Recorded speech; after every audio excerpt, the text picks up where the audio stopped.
ঘরের ভিতরে এত কাম করি তারপরে কামের শেষ হন না, এক কানের পর এক কান লাগিয়ে থাকে। উফ, কোন দিন যেন আবার জিরেতাম হারুন। বৌমা গদু এরান কুয়ে কাছাই লই ভাত তরকারি রান্নার ব্যবস্থা করো। ঠিক আছে আম্মা, আজ যে কি রানতাম। ইলিশ মাছ দিয়ে তরকারি রান্না করো, আর ইলিশ মাছের ডিম কদ্দুর আছে ইয়ান বাজি করিও।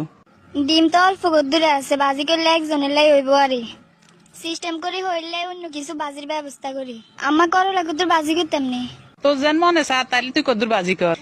ঠিক আছে জান, এদিকে আমি সব ব্যবস্থা করি এর। না, কল্লা উড়াই আর খারান যেত না, কাম এক কান শেষ হলে আরেক কান রেডি। কোন দিন যেন 30 মিনিটে কদ্দুর ঘুম গেছি, এটাই ভুলে গেছি। দেরি হয়ে যায়, তাড়াতাড়ি রান্না বান্না করতে হইব। অনেকদিন ইলিশ মাছের ডিম খাইয়ে না, আজের গান ডিম আই খামো, হইলে তো করলা বাজি করি রে। হা কথা আছে না, বুদ্ধি থাকলে উপাইয়ে থাকুন লাগে না।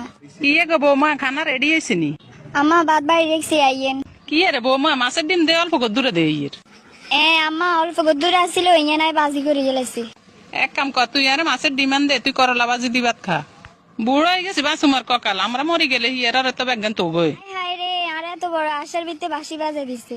অবশ্যই বাঁচবো আর কয়কাল, হই মরি গেলে তো সব আঙ্গই। ঠিক আছে আমার লন, আর কি লাগবো আরে কইয়েন। না গো বৌমা, আর ইলিশ মাছের ডিম কদ্দুরে হইলে আবার দুয়া খাইতে মারি। বাদ গুন খাই আস্তে ধীরে বিয়ে এলে যা গাছ গুনে হানি দিয়ে আইও। বাবরে, খানা শেষ না হইতে আবার কামের হরমাইশ। ঠিক আছে আম্মা। না, কয়দিন যাই বাপের বাড়িতে বেড়াইতে হইব। কয়েকদিন আগে যাই বেড়াই আইসি, নতুন করে একটা বুদ্ধি বাইর করতে হইব। হইরে কিয়ে কন যায় হাইসি বুদ্ধি একটা। কিয়ে গো বৌমা, লাগা যেন তুই কিয়ে কইবে। আম্মা আনের একখান কথা কইতাম, কালে রে চারা মুরে স্বপ্নে দেখছি হি গেলে আর হরান হয়। স্বপ্নে তুই কিয়ে দেখছো?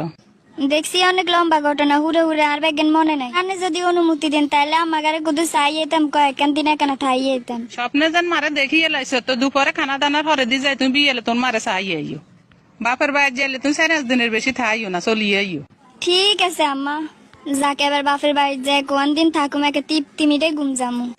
বৌমা তুমি বাতলা হরো নাকা, শুধু আরে বাড়ি ধরো। আর ভাত তরকারি কিছু রুয়ে যান না। আমার বুঝেন তো, মাইয়েরা বাপের বাড়ি যাবের কথা শুনলে 3 দিন উপাইয়ে থাকলেও খিদে লাগে না। যত কিছু খানা ঠিক রাখিও। আয় তোরা কইয়ে তাড়াতাড়ি করি ভাত খা। মুরব্বী মানুষ কইছে হালাই দি কেন। ঠিক আছে আম্মা, অনেক খাইয়ের। বাপের বাড়ির জ্বর নিজের খেয়াল রাখবে। আন্নেও ঠিক মতন ওষুধ খাইয়েন, শরীরের দিকে খেয়াল রাখিয়েন।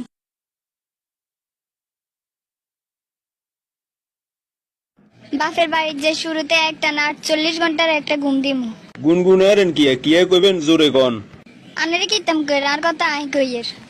গাড়ি আরো জোরে চালাই, তাড়াতাড়ি আরে নিয়ে আঙ্গ বাড়ির সামনে দিয়ে ইয়েন। লই আইছি আনের বাড়ির সামনে, ভাড়া হয়েছে 130 টাকা।